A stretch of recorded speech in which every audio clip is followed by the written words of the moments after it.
If you have any query, then raise the hand.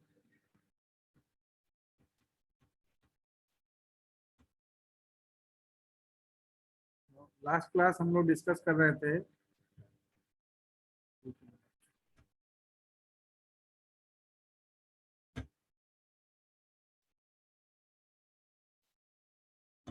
Unnecessary आप unmute नहीं करिएगा, जब क्वेरी करना होगा अनम्यूट करके क्वेरी करिएगा, ठीक है ना। Raise the hand and then unmute yourself and generate the query. तो लास्ट क्लास हम लोग यहाँ तक डिस्कस किए थे ना,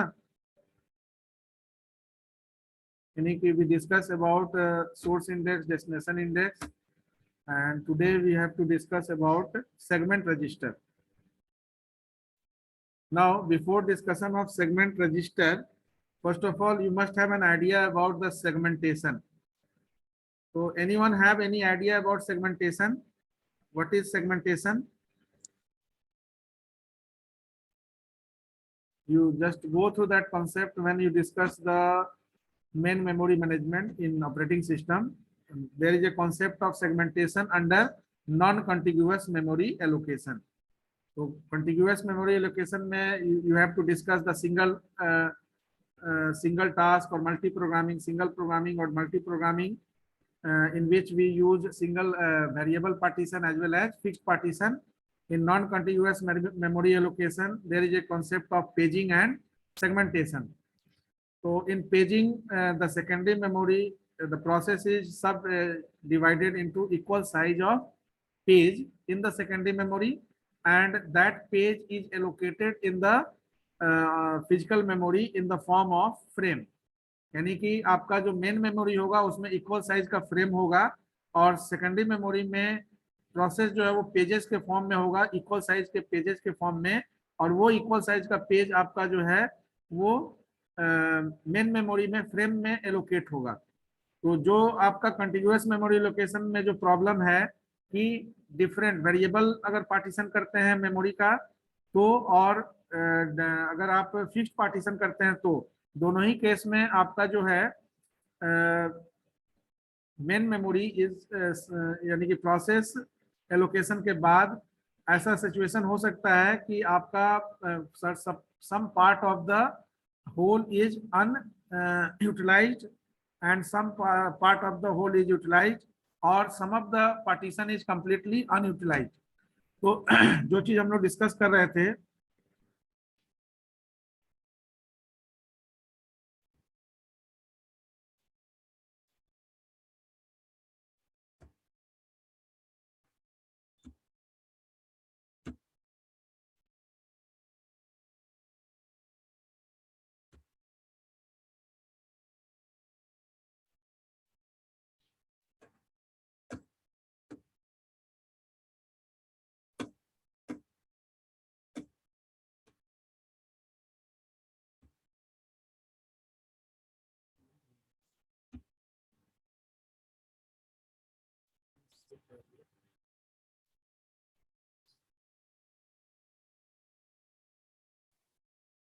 कुछ दिख नहीं रहा है अब।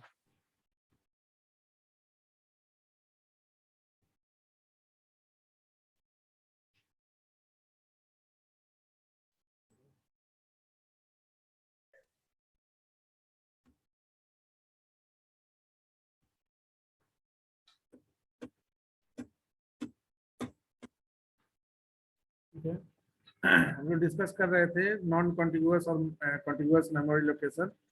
तो contiguous, non contiguous,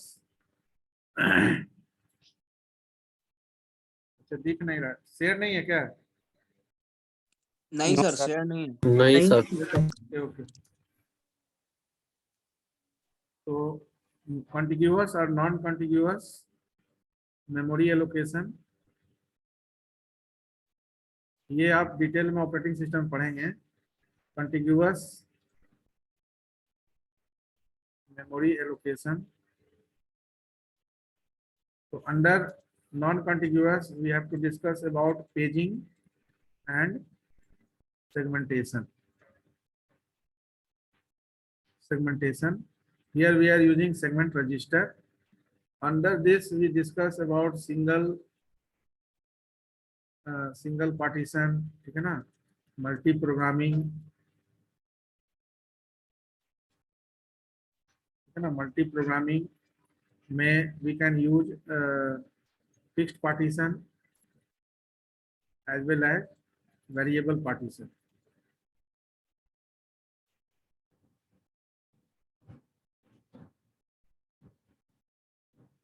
Now, what is fixed partition and variable partition? Actually, यहाँ पर fixed partition का मतलब है कि कोई भी, अगर हम फिजिकल मेमोरी रैम को देखें तो यहाँ एक पार्ट आपका जो है वो ऑपरेटिंग सिस्टम होल्ड करता है, then there is a particular concept of fixed partition. तो in fixed partition suppose fixed partition, just if we are taking 0 to 50 k, then there is another 50, another 50, another 50 and another 50 k kb space. So that is allocated, that is the allocation for operating system. So if we are using, suppose if we are using 0 to 100, then again 200, then 300, then 400, then 500 k, all are kb in kb. Then operating system just use 100 kb particular location. Then after ये जो आपका space है, these space are used for allocating the process. So now you can also term it as a holes, ठीक है ना. तो these holes are allocated by the process. अब यहाँ पर क्या है कि ये आपका फिक्स्ड पार्टीशन है. फिक्स्ड पार्टीशन का मतलब है कि यहाँ पर आपका इक्वल साइज का आपका होल है. तो प्रोसेस अगर इस साइज के अकॉर्डिंगली अगर आपका प्रोसेस होगा तब तो इसमें एलोकेट होगा. अगर इससे बड़ा होगा या बड़ा होगा तो उस केस में यहाँ एलोकेट ही नहीं होगा. यानी 100 kb से ऊपर का कोई प्रोसेस होगा तो यहाँ एलोकेट इस किसी होल में नहीं होगा. तो अनदर कॉन्सेप्ट वी हैव कि there is a particular memory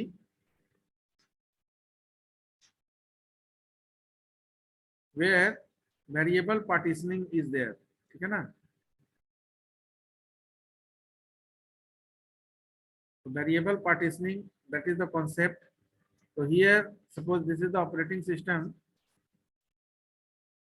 suppose 0 to 100 kb k, there is some allocation for 500 k, that means 400 partition, then 800 k, then 1100 k, then 1700 k.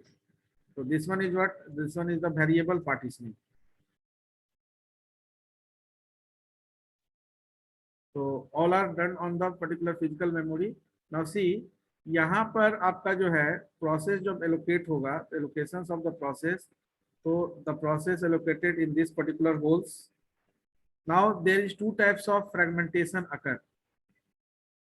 Fragmentation का मतलब टुकड़ा से है, हिंदी में टुकड़ा बोलते हैं fragment.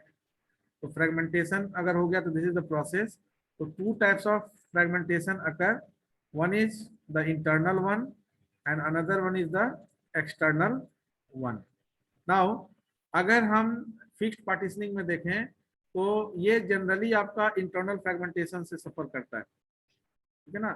Internal fragmentation in the sense कि अगर कोई छोटा कोई प्रोसेस है तो पार्ट ऑफ द प्रोसेस इसमें लोकेट हुआ. सपोज अगर हमारे पास 100 kb का स्पेस है और हमारे पास 55 kb का कोई प्रोसेस है, तो वो 55 kb का कोई प्रोसेस वन यहाँ एलोकेट हुआ और बाकी का जो स्पेस है ये क्या हो गया, this is suffer from IF, internal fragmentation, ठीक है ना. Internal fragmentation and external fragmentation. Now ऐसा भी हो सकता है कि कंप्लीट आपका जो है कोई पर्टिकुलर, मान लेते हैं कि अगर 100 kb का फिक्स पार्टीशनिंग है और कोई 112 का प्रोसेस आ गया, तो उस केस में आपका पर्टिकुलर जो आपका होल है वो कंप्लीट अनयूटिलाइज रह गया. तो once it is completely unutilize, ठीक है ना, then that is the case for external fragmentation. Suppose करो कि ये पूरा कंप्लीट अनयूटिलाइज रह गया, या इसके बाद कोई प्रोसेस 2 इसमें आ गया, इसमें भी पर्टिकुलर ऑपरेशंस हुआ, यहाँ पर भी कोई प्रोसेस 3 आ गया, यहाँ पर भी कुछ पर्टिकुलर गैप रह गया। हाँ बोलिए बोलिए। नहीं सर कुछ नहीं, वो मिस्टेक में हो गया था। अच्छा, तो once the entire whole is unutilized, then it is suffered from external fragmentation. Internal fragmentation, that means part of the whole is used and part of the whole is unused. So once the part of whole is unused, then it is suffered from internal fragmentation. When the entire whole is unutilized, then it is suffered from external fragmentation. In both cases, internal as well as external, दोनों ही cases में आपका free space available होता है, ठीक है ना। तो इस फ्री स्पेस को हम क्या करते हैं, एक साथ लाने के लिए we use the compaction as a process, compaction process. So compaction is the process through which we compact all the internal and external fragmentation together to allocate further process को further allocate करने के लिए। Now in case of paging, यहाँ पर देखिए दोनों ही case में multi programming fixed और वेरिएबल पार्टीशनिंग में हम वेरिएशंस आपका जो है होल का जो है वो स्टैंडर्ड कोई साइज या पर्टिकुलर सेट नहीं है।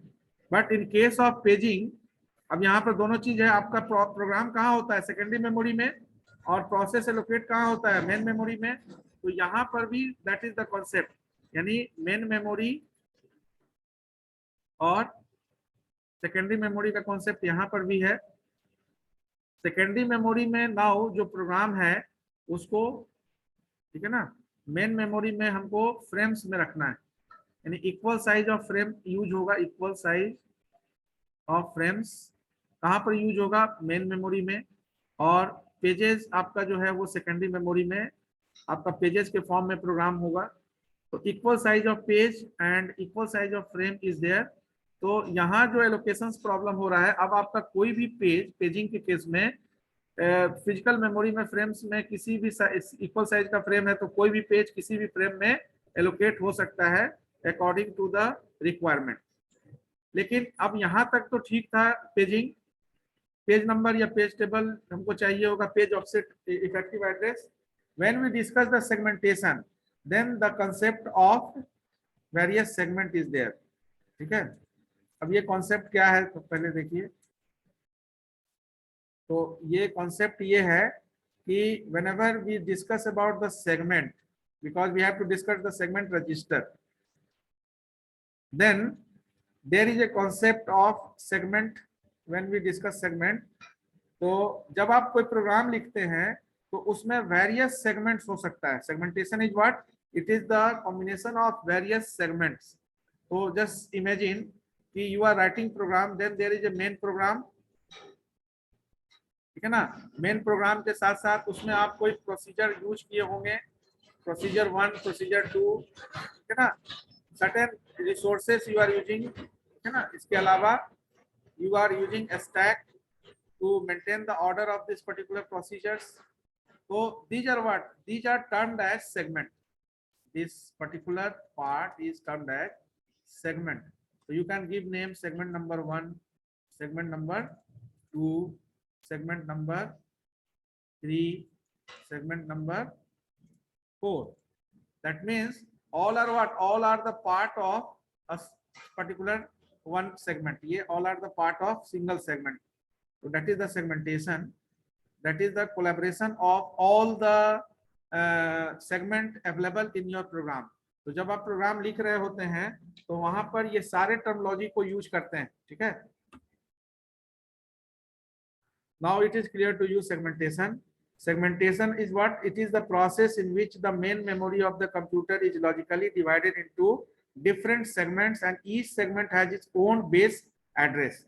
Are you getting the point?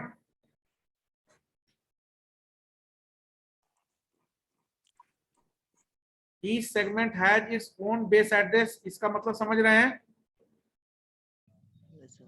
Sir yes sir. Fragment हाँ। होगा सर। अब यहाँ पर देखिए मेन प्रोग्राम, जैसे इसको ऐसे समझिए कि अगर आप किसी प्रोग्राम को लिखते हैं उसमें एरे यूज करते हैं, तो एरे में आपका बेस एड्रेस तो एक ही होता है ना, yes sir. That is the address of first element. लेकिन अगर एरे के जगह आप वेरियस वेरिएबल यूज करेंगे तो वो वेरियस वेरिएबल भी तो प्रोग्राम का पार्ट होगा ना। Yes sir. अलग अलग वेरिएबल यूज करेंगे तो हर वेरिएबल का अपना बेस एड्रेस होगा। Yes sir. हाँ, तो सेगमेंटेशन में का टर्मिनोलॉजी जो यहाँ यूज कर रहे हैं उसमें भी अलग अलग सेगमेंट जो आपके प्रोग्राम में यूज हो रहे हैं उसके उस हर सेगमेंट का अपना बेस एड्रेस होगा। तो आपका ये क्यों यूज किया जा रहा है, आप जब पढ़े होंगे इनिशियली, जब प्रोग्रामिंग लॉजिक एंड डिजाइन, आप जो प्रोग्रामिंग टेक्निक्स के बारे में पढ़े होंगे सी पढ़ने के पहले, तो वहां एक बात पढ़े होंगे, there are various technique use to write a program. Is there anyone to share it? कोई बता सकते हैं? Sir algorithm, algorithm flow chart, algorithm में flow chart, that is the tools, you can representation से of. Programming tools. What are the techniques, various techniques we are using whenever we are writing code or program using any language? Sir program development technique पूछ रहे हैं क्या?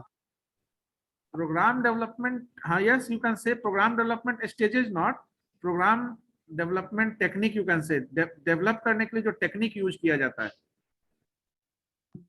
वो तो नहीं पढ़ा है सर अभी तक। नहीं पढ़े हैं लेकिन पढ़ रहे होंगे आप जब बताएंगे तो आप बोलेंगे कि हाँ सर ये जानते हैं। सर बताएं। Basically, whenever you are thinking about decomposition of program, function अभी पढ़ाया गया सी में?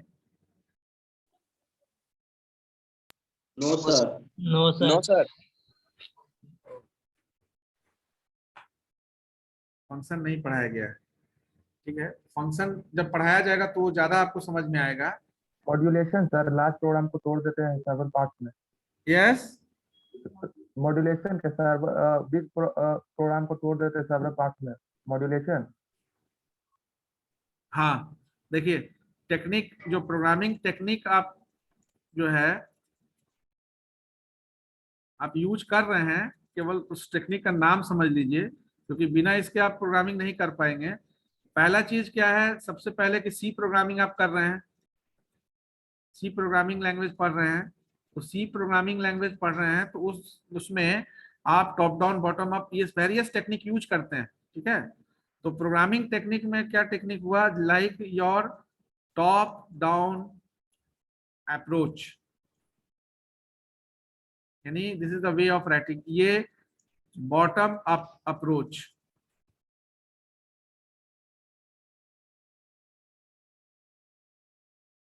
जैसे अगर सी प्रोग्रामिंग को देखा जाए तो ये टॉप डाउन अप्रोच फॉलो करता है। स्ट्रक्चर प्रोग्रामिंग है, टॉप डाउन अप्रोच फॉलो करता है। टॉप डाउन का मतलब है कि मेन फंक्शन से लेकर, मेन फंक्शन में वेरिएबल से लेकर उसका सारा एक के बाद एक आप सीक्वेंस में इसको फॉलो करते हैं। लेकिन यहाँ पर फंक्शन जब पढ़ेंगे तो फंक्शन जो है वो टॉप डाउन और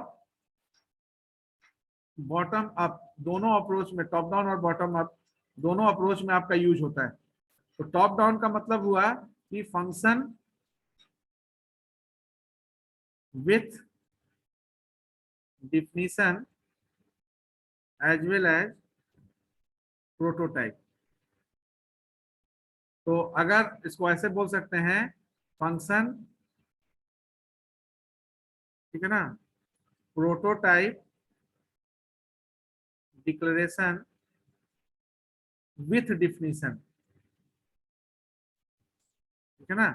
पहला चीज तो ये हुआ, और ये दूसरा हो गया कि function prototype declaration without definition, ठीक है ना, बिना डिफिनीशन के। तो जैसे कोई प्रोग्राम आप लिख रहे हैं सिंपल, वहां पर दे रहे हैं void सम इंट, ठीक है ना, a int b, और यहाँ पर आप प्रिंट करा दे रहे हैं printed sum is equal to %d a plus b। तो ये आपका मेन के पहले लिखा हुआ है। इसके बाद मेन में आप क्या कर रहे हैं, सम को कॉल कर ले रहे हैं। तो सम को कॉल करने के लिए दो पैरामीटर ले रहे हैं, m equal to 2 n equal to 3। Run time में भी आप चेंज कर सकते हैं, यूजर इनपुट भी ले सकते हैं, और यहाँ पर क्या कर लिए, सम में m और n को पास कर दिए, गेट ch। तो अब यहाँ देखो, यहाँ पर आपका फंक्शन, इसके ऊपर जो भी आप हैश इंक्लूड जो लेते हैं वो एज इट इज लेंगे। यहाँ पर आपका फंक्शन डिफाइन और डिक्लेयर दोनों हो गया। कंपाइलर को आप बता भी दिए कि एक यूजर डिफाइंड फंक्शन ले रहे हैं, और ये भी आप जो है फंक्शन का डिफिनीशन भी यहाँ दे दिए। तो that is the first part, function prototype declaration with definition. Second, ऐसा हो सकता है कि इसी प्रोग्राम को आप ऐसा लिख सकते हैं कि मेन के पहले आप इसका प्रोटोटाइप डिक्लेयर कर दिए, यानी कंपाइलर को बता दिया सेमीकोलन से टर्मिनेट करके कि there is a some name function having two data type और two parameter having integer data type, but यहाँ पर you are not giving the actual definition of this, and definition is mentioned at the end of the particular main function. तो main function को bottom में जाना पड़ेगा उस particular method के definition को रीड करने के लिए। जब भी आपका वो फंक्शन कॉल होगा तो वो मेन के बाद आपका जो डिफिनीशन है वहां से कॉल होगा। तो यहाँ पर आप लिखेंगे void मेन, और जो भी आपका यहाँ बॉडी होगा void का मेन का, और इसके बाद ये डिफिनीशन पार्ट आपका फिर से लिखना पड़ेगा, सम int a int b, and then you just write here printf sum equal to percentage d, and here you write a plus b. Now the definition is after main. In this particular part, definition is before main. Now whenever you define and declare at the same place, then it is the function prototype declaration with definition and without definition concept. तो generally C programming top down programming approach को follow करता है, और C plus plus या object oriented programming का concept देखेंगे तो bottom up approach, because वहां पर हम आउटपुट को पहले सोचते हैं, यहाँ पर इनपुट फिर प्रोसेस फिर output. Bottom up programming approach में we think about the class first, ठीक है ना। तो क्लास पहले हम सोचते हैं, तो क्लास पहले डिजाइन करते हैं, उसके बाद we think about the main function, ठीक है ना। तो first we consider class and then we consider the main function in which we are taking the object of class and access it, ठीक है। तीसरा आपका होता है स्ट्रक्चर्ड प्रोग्रामिंग, ये लगभग सारे प्रोग्रामिंग में यूज करते हैं, ठीक है ना, स्ट्रक्चर्ड प्रोग्रामिंग। अब ये स्ट्रक्चर्ड प्रोग्रामिंग में हम कोई स्पेसिफिक स्ट्रक्चर यूज करते हैं, जैसे आप जो प्रोग्राम में यूज करते हैं डिसीजन कंट्रोल, ठीक है ना। डिसीजन कंट्रोल तो पढ़ा दिया गया होगा आई थिंक। तो डिसीजन कंट्रोल यानी कि कंट्रोल स्ट्रक्चर में, under control structure you discuss about two factor, one is the decision control and another one is the loop control. तो डिसीजन कंट्रोल और लूप कंट्रोल आपको बताया गया होगा। तो डिसीजन कंट्रोल जो आप यूज करते हैं इफ एल्स, ठीक है ना, nested if, switch, go to, ठीक है ना, ब्रेक, कंटिन्यू। तो these are the particular tools which is you give a structure to your program. Program को एक स्ट्रक्चर देने का काम करता है ये। तो स्ट्रक्चर प्रोग्रामिंग मोर और लेस सारे प्रोग्रामिंग में हम यूज करते हैं। And the fourth one is what, modular programming, जिसका अभी हम लोग बात कर रहे हैं, मॉड्यूलर प्रोग्रामिंग। यानी आपके प्रोग्राम को वेरियस सेगमेंट में बांटा जाता है। तो मॉड्यूलर प्रोग्रामिंग का मतलब हुआ कि डीकम्पोजिशन ऑफ लार्जर मॉड्यूल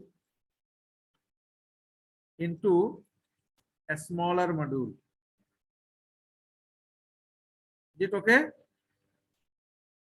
तो जब हम सेगमेंटेशन की बात कर रहे हैं तो सेगमेंटेशन में यही हो रहा है, आप एक मेन प्रोग्राम से काम चला सकते हैं, लेकिन उस मेन प्रोग्राम में आप प्रोसीजर इंक्लूड करते हैं, यानी एक फंक्शन बनाते हैं, ये फंक्शन 1 बनाते हैं, एक फंक्शन 2 बनाते हैं, फिर इसको इसके ऑर्डर को मेंटेन करने के लिए स्टैक की जरूरत पड़ती है आपको, आप हेडर फाइल इंक्लूड करते हैं। तो these are the various segment of the program. Are you getting the point? हैं?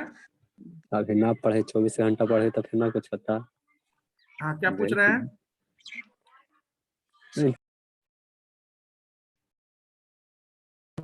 कुछ पूछ रहे हैं कोई? No, sir. हाँ, तो that is the particular segmentation. तो अब यहाँ देखिए, यहाँ पर एक और चीज मेंशन किया हुआ है, fetching and execution job smoothly conduct inside the computer by the help of proper segmentation. तो आप जब प्रोग्रामिंग करते हैं तो प्रोग्राम में एरर हो सकता है कि नहीं? यस सर, हो Yes, sir. सकता है। हाँ, मान लेते हैं कि आपके घर में Yes, sir. कोई एक टास्क को, जो बड़ा टास्क है, किसी एक को दे दिया गया, तो उस टास्क में कोई भी त्रुटि होगा तो रिस्पॉन्सिबल कौन होगा? जिसको असाइन किया गया है। था। यस हाँ, सर, जिसको अब इसको ऐसे समझिए कि उसी टास्क को ब्रेक कर दिया गया और 3-4 लोगों में बांट दिया गया, तो अब जो गलती होगा वो उस 3-4 लोगों में बट गया ना। Yes sir. Yes, तो sir. अब इस गलती को ढूंढना आसान होगा पहले वाले के कंपैरिजन में, इसमें आसान होगा, वो पहले वाले में आसान होगा। सर इसमें आसान होगा। पहले वाले में हाँ, इसमें आसान होगा। पहले वाले में, that is the concept of modular programming. तो ये जो टास्क, लार्जर टास्क को जो स्मॉलर सेगमेंट में बांट दिया गया, अब क्या है कि किसी तरह का बग या एरर अगर आता है तो उसको इजीली और स्मूथली फाइंड आउट करके रेक्टिफाई करना आसान होता है प्रोग्राम में। तो इसलिए हम डिकम्पोज करते हैं, प्रोग्राम को डिकम्पोज करते हैं सेवरल सेक्शंस में, सेवरल यूनिट में, सेगमेंट में। So that is the advantage of segmentation. That's why here 4 types of segment register is there. Code segment is responsible for maintaining the code or instructions जो आप programme में लिख रहे हैं उसको मेंटेन करेगा। Data segment holds the variable, whatever variable you are using in the instruction. आप जो इंस्ट्रक्शन में वेरिएबल यूज कर रहे होंगे उसको ये होल्ड करके रखेगा, ताकि अगर डेटा रिलेटेड कोई इशू आएगा तो डेटा आपका जो है डेटा सेगमेंट रजिस्टर से वो उसको चेकआउट कर लिया जाएगा। अगर इंस्ट्रक्शन वाइज कोई अगर एरर है तो इंस्ट्रक्शंस को देखने के लिए आपके पास कोड सेगमेंट है, जहां पर इंस्ट्रक्शंस का कोड जो आप लिख रहे हैं वो होल्ड करके मेंटेन करके आपका रहेगा during session of the operation execution. तो दैट इज द पर्टिकुलर, तो that's why it is mention here कि टू स्मूथ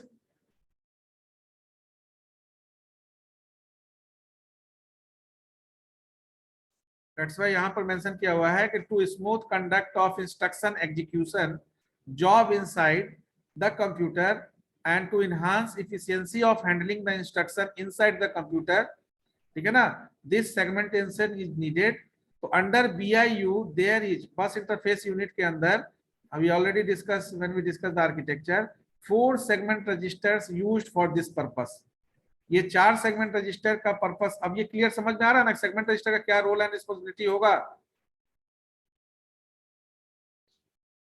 ठीक है, तो ये 4 सेगमेंट रजिस्टर फर्दर फिर आपका क्या है 16 बिट का है, तो code segment, data segment, stack segment और एक्स्ट्रा सेगमेंट। अब इसको ऐसे समझिए, आप जब प्रोग्राम सी का लिखते हैं तो why you are including header file?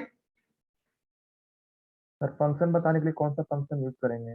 हाँ, तो जैसे अभी यूजर डिफाइंड फंक्शन देखे तो आपके प्रोग्राम में हेडर फाइल भी एक सेगमेंट है, तो that is the part of extra segment. तो header file inclusion is what? It is the pre information given to the compiler that some of the function available in this header file, ठीक है ना, function means the definitive part of that function is available in respective header file which is included, ठीक है ना। तो if programmer use that function in their program, then that function is compared from that header file।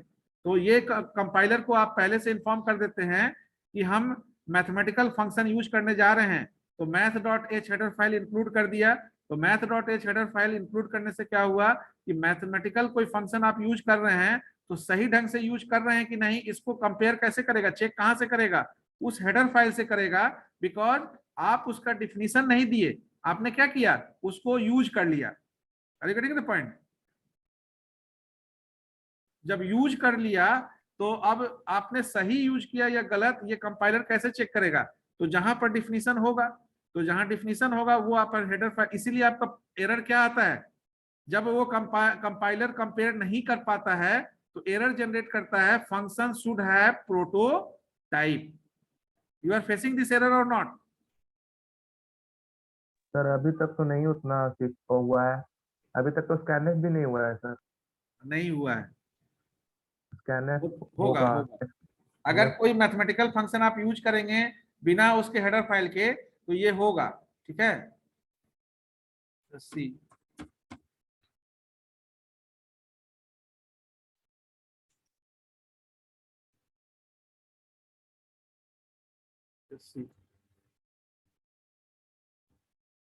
Simple एक problem अगर लेते हैं,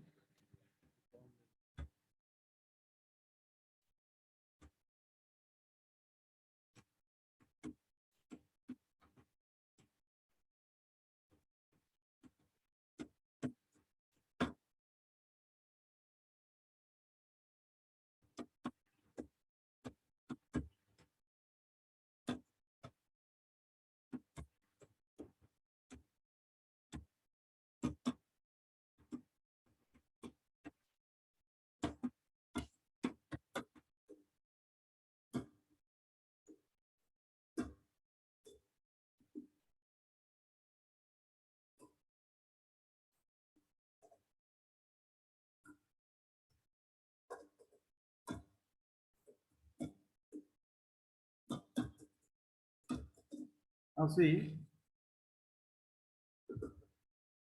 what is the error.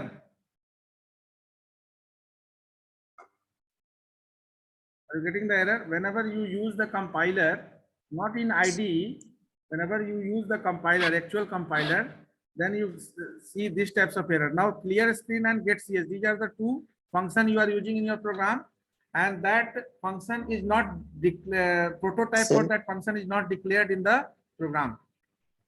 Are you getting this? Sir screen पे black आ गया। ब्लैक आ रहा है, एक minute. Black strip आ रहा है, जूम का आपका आ रहा है। अच्छा, आप देख नहीं पा रहे हैं क्या? नहीं सो पा रहा स्क्रीन। ठीक ठीक ठीक है, हम show ब्लैक आ गया है सर। सर जब भी आप ये यूज करते तब होता है ये सर। अभी आ रहा है, सर सर्वो कंपाइलर जो है ना ये यूज करने से कैसे आ जाता है? अभी आया। Yes sir. हाँ सर फिर आया। आ गया। कल से खड़े हैं ना। तो यहाँ एक मिनट, ये अभी भी सर इसको मिनिमाइज ही करके अरे ये रखिए। ब्लैक स्क्रीन आया हुआ है।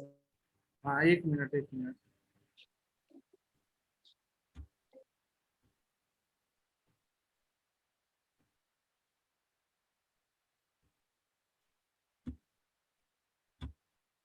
अभी स्क्रीन दिख रहा है, yes sir. Yes sir. Yes sir और ये दिख रहा है। देख रहे हैं सर। दिख रहा है सर। ये जैसे ही आप इसको कंपाइल करते हैं तो there is error. The error, just read the error. Function clear screen and get CS should have prototype. Are you getting the error message? Yes sir, ये सर दिख रहा है sir. Yes. So now, when you include the header file, that is the prototype declaration, then that error is rectified. Now see, Alt F9. Now it is complete. And you will see the outcome also, A equal to 10. So I am just giving you an example of that particular prototype. I think that it is clear to you. So Yes, sir. whenever Yes, sir. any mathematical function or string type function, then also that error occur. Is it okay?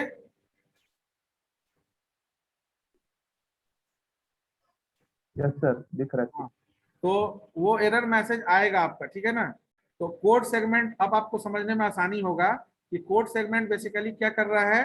तो it is used for addressing memory location in the code segment of the memory where the executable program is stored. तो आप दूसरे तरह से ऐसे कह सकते हैं कि code segment is responsible for holding instruction और code design for specific task. अब यहाँ पर हम लोग इनपुट और आउटपुट टर्मिनल भी यूज करते हैं प्रोग्राम में, करते हैं ना। Yes sir. तो सी में आप इनपुट के लिए स्कैनफ और आउटपुट के लिए प्रिंटफ यूज करते हैं। तो असेंबली लैंग्वेज में इनपुट के लिए इन इंस्ट्रक्शन यूज होगा, आउटपुट के लिए आउट इंस्ट्रक्शन यूज होगा।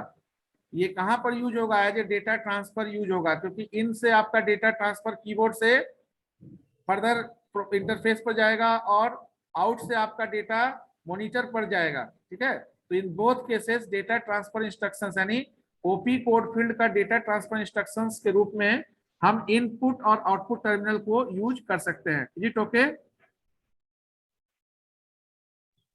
Yes, sir. Next Yes, sir. Data segment register. तो अंडर डेटा सेगमेंट रजिस्टर जो भी वेरिएबल आप प्रोग्राम में यूज कर रहे हैं, all the variable use in the program that is kept under data segment register. तो that's why it is the memory where the data is stored. Data यहाँ क्या है? वेरिएबल जो वैल्यू होल्ड कर रहा है वो डेटा है, and it points to the data used in the instruction to finalize any objective.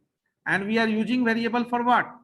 अगर if you have to find out sum of two number, then you are taking two variable. Why you are taking two variable? Because you want to allocate data over there. आप वहां पर data को रखना चाहते हैं और उस data को उस वेरिएबल नेम से कॉल करते हैं।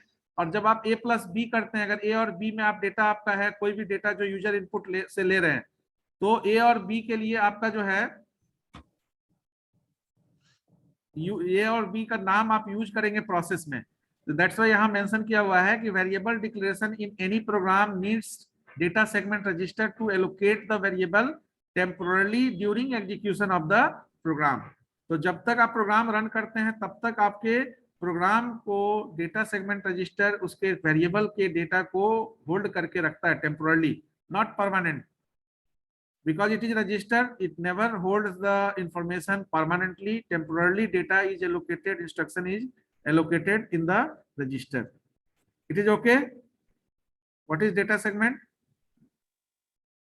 Now the stack segment, basically अभी stack की बात किए, तो अगर आपके प्रोग्राम में वेरियस मॉड्यूल है, वेरियस सेगमेंट है, तो कौन सा सेगमेंट कब कॉल होगा, that should be maintained by the stack segment register. Suppose आपके प्रोग्राम में मेन फंक्शन है, 2-3 यूजर डिफाइंड फंक्शन है, तो आप जिस तरह से यूजर डिफाइंड फंक्शन को कॉल करेंगे मेन फंक्शन के अंदर, वो ऑर्डर को stack segment register during execution of the particular program maintain करके रखेगा, ताकि जब जिस पर्टिकुलर प्रोसीजर्स को आप कॉल करें मेन में, तो वो प्रोसीजर्स आपका स्टैक से अवेलेबल वहां पर हो सके। Is it okay? So it is used for addressing a stack segment for the memory, and it is needed whenever it is needed, then only the stack segment activate. जैसे extra segment register, जब आप कोई additional segment को add करना चाहेंगे अपने programme में, जैसे हमने अभी एग्जांपल लिया header file in C program, whenever you adhere the header file or include the header file in your program, then your program is easily access that particular function which is available over there. तो जैसे अभी conio और clear screen, ये gate ch और clear screen दो function, conio dot h console input output header file inclusion नहीं होने के चलते प्रॉपर्ली आपका नहीं फंक्शनिंग कर पा रहा था, एरर मैसेज जनरेट हुआ। तो जैसे ही आप उसको इंक्लूड किए, तो that is the part of extra segment register. Because ये भी चीज हम लोग डिस्कस किए थे, जब हम कोई हेडर फाइल इंक्लूड करते हैं तो लाइन ऑफ कोड आपका इनहांस हो जाता है। लाइन ऑफ कोड इसलिए इनहांस हो जाता है कि that header file also contains several line of pre defined code. You are not defining, you are not writing that code, but it is written in pre defined manner. तो जो code लिखा हुआ है अगर आप प्रोग्राम में include करेंगे तो उसका भी लाइन ऑफ कोड आपका इनहांस हो जाएगा। Is it okay? Next segment you already aware about that, that is instruction pointer register. So instruction pointer register, it is similar to the program counter register. तो जो काम आपका program counter register का है वही 8086 में इंस्ट्रक्शन पॉइंटर रजिस्टर का है, and it is responsible for keeping address of the next instruction executed in the computer. आपका जो भी नेक्स्ट इंस्ट्रक्शन एग्जीक्यूट होगा कंप्यूटर में, that's why it is similar to program counter register, and it is responsible for pipelining the job inside the computer. So it will continue in next class also. Okay na? So in next class just go through the status flag register, because that is the last register available in the Intel 8086, and more or less we discussed about this status flag register, but I just take one class to discuss that one. Okay na?